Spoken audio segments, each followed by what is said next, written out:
আপনারা হয়তো লক্ষ্য করেছেন এর জবাব আমাদের কেন্দ্রীয় নায়েবে আমির ডক্টর আব্দুল্লাহ মোহাম্মদ তাহের কালকে কিন্তু একটা সেমিনার শেষে অলরেডি দিয়েছেন। এটা যেহেতু পলিটিক্যাল কোনো ডিসকাশন নয়, আমরা একটা প্রস্তুতি মিটিং এ এসেছি।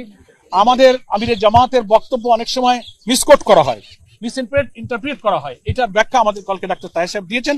আমরা নির্বাচন পেছানো না করা এ ব্যাপারে কোনো বক্তব্য কখনো রাখি নাই। বক্তব্যটা বুঝতে হবে। আমরা বলেছি, আমাদের আমির সাহেব বলেছেন নির্বাচন আমরা চাই, কিন্তু সেই নির্বাচন যেন তেন নির্বাচন না হয়। তো যেন তেনর অর্থই হলো কোন দিকে প্রশাসন ঝুঁকে পড়বে, নিরপেক্ষ হবে না, আবার ইলেকশন ইঞ্জিনিয়ারিং হবে, আবার প্রশাসন জবরদস্তি করবে, কেন্দ্র দখল হবে।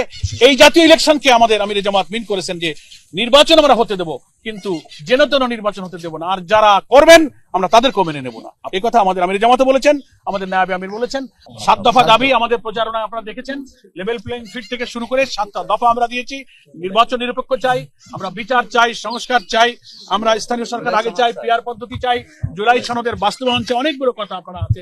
আপনারা এই 7 দফা দাবি আমরা উত্থাপন করছি। সরকারের ভূমিকায় এখনো জনগণ সংশয়ের মধ্যে আছে, এজন্যই বলছি এই ফিল এখন নাই। আমরা আমাদের আমির জামাত এটা বলেছেন যে এই পরিস্থিতিতে তো নির্বাচন আমরা মেনে নিতে পারি না, লেভেল প্লেইং ফিল্ড এটা করতে হবে।